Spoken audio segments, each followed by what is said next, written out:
drug juggle. Another day, another struggle. Hiya, back to the channel. So in front of us we have a Citroen Berlingo. I think it's a 1.6 HDi, and it's the one with all the Euro 6 bullshit on it. So it has got a knock sensor, and it's throwing a code intermittently, but it's still throwing a code. So I've got a new knock sensor to put on it. Let's see if I can get underneath it. And as it turns out, it's pretty much in the middle of the car, and I couldn't fit underneath it because I'm too fat. So now it's on a ramp, I've got half a chance. Yes. So now I've managed to get underneath it, and we can see where the knock sensor is. Now it's actually a lot like a lambda sensor. It's there, and then if you follow the wire, it goes to this here. But before I do anything else, I need to see if that will actually undo. And I'm assuming that that's going to be a 22mm, so let's try a decent 22mm spanner on it, which does fit, and see if it will undo without any heat first.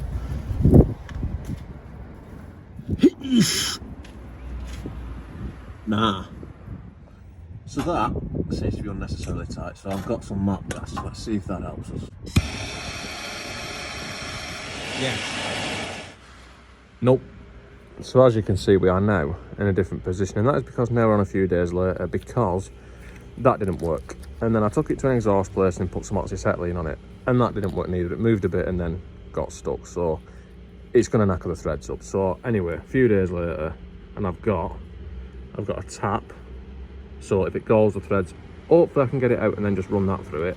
Worst case, I've got one of them. So if it doesn't do that and I have to take the exhaust off and weld that on it, that's like a last resort really.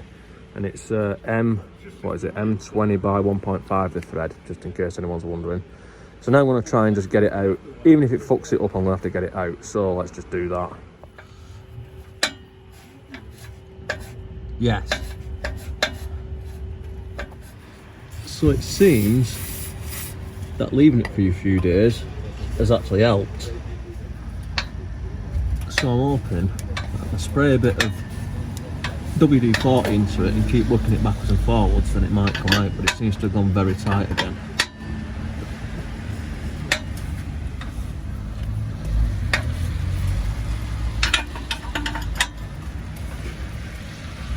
Anyway, I'm going to keep working it backwards and forwards and just spraying it.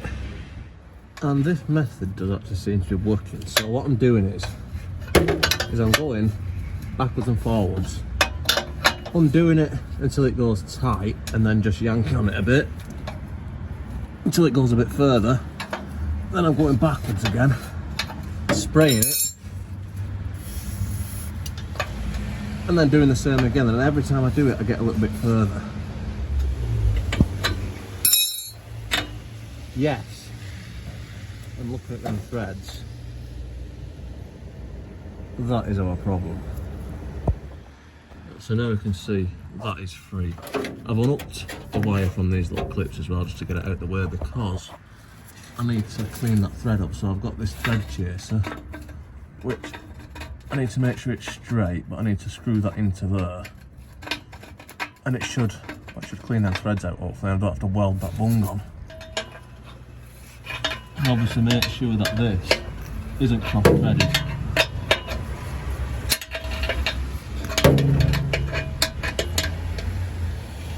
And then once you've got it lined up so it's square, proceed to screw it all the way in, but using a backwards and forwards method, in the same way that we moved the original sensor.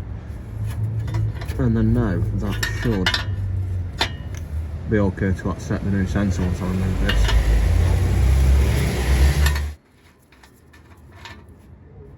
Yes.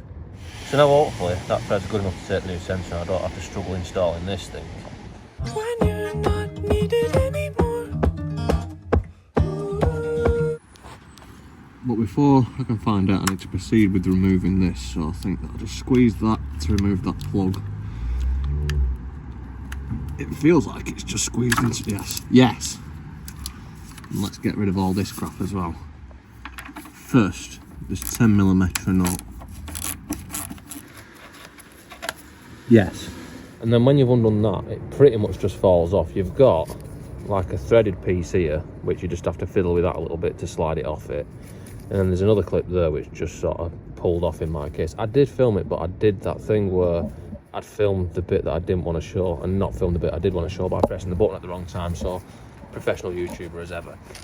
So anyway, now we need to put the new knot sensor into this little holding, which seems quite simple.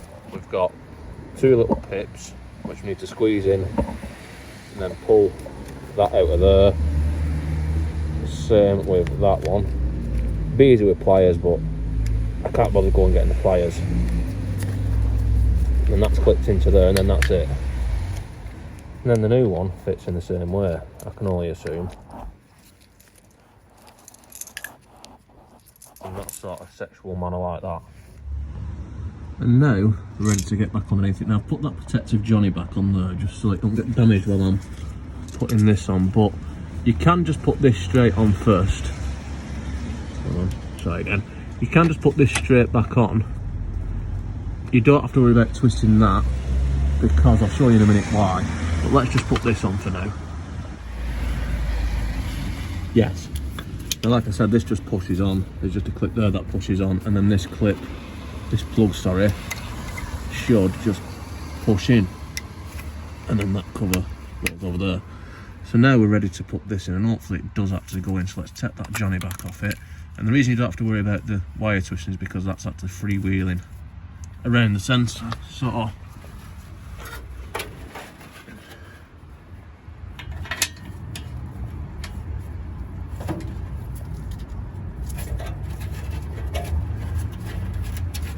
put these in there to get that out of the way. And then if all goes to plan, this should just screw in like it appears to be doing. At the moment the truth is going to be when I actually tighten it up, make sure it doesn't just lose the thread and go loose. And I'd say that's actually tight enough. So that seems to be successful. And that is us completed. Normally you would have to reset the fault codes or whatever, but like I said before, this is intermittent and it's not actually come back on yet, so I don't need to do that. Anyway, I think that's all for this one. Don't forget to like, comment, subscribe, all the usual shit, and see you next time.